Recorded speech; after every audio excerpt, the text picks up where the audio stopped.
A Private Industry by Catherine Gale and Michael Porter. 1. Politics as a private industry. The U.S. political system, once admired globally, has transformed into a private industry dominated by two parties, Democrats and Republicans. The system is designed to serve the political industrial complex, parties, lobbyists, media, think tanks, rather than citizens.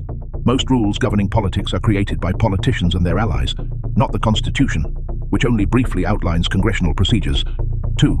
Unhealthy competition. Political competition no longer produces solutions for the public good. Instead, it focuses on a win-lose dynamic, where parties prioritize winning elections over solving problems. The system is driven by two currencies, votes and money. Money is far more powerful.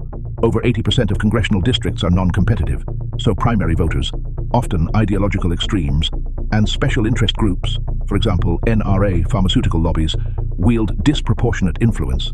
Lobbyists and donors spend billions to shape policies, while average voters and non-voters, 40% of eligible Americans, have little to no influence. 3. Skewed customer power.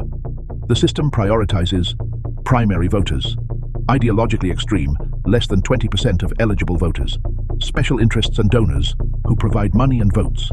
Average voters and non-voters are marginalized. Research shows their preferences have almost no impact on policy, while elites and organized groups dominate decision-making. 4. Compromised channels and suppliers. Information flow is controlled by parties. Direct voter contact, campaigns' ads, targets loyal supporters. Media, traditional and new, is often partisan or sensationalized, eroding trust. Lobbyists and think tanks, 70% partisan, shape policy ideas, while voter data and campaign expertise are monopolized by parties, blocking independent candidates. 5. High barriers to entry. New competitors, third parties, independents, face insurmountable obstacles. Primary elections, plurality voting, and partisan legislation favor the duopoly. No major new party has emerged since 1854. The Federal Election Commission, FEC, is dysfunctional, with no independent oversight. 6. The Trump phenomenon. Donald Trump's election did not change the system's structure. He leveraged the existing party system, despite positioning himself as an outsider. The system remains unchanged. Partisan division and gridlock persist, and the duopoly retains power. 7. A thriving political industrial complex. Politics is a multi-billion-dollar industry. Campaigns, lobbying, and media generate over $100 billion per election cycle.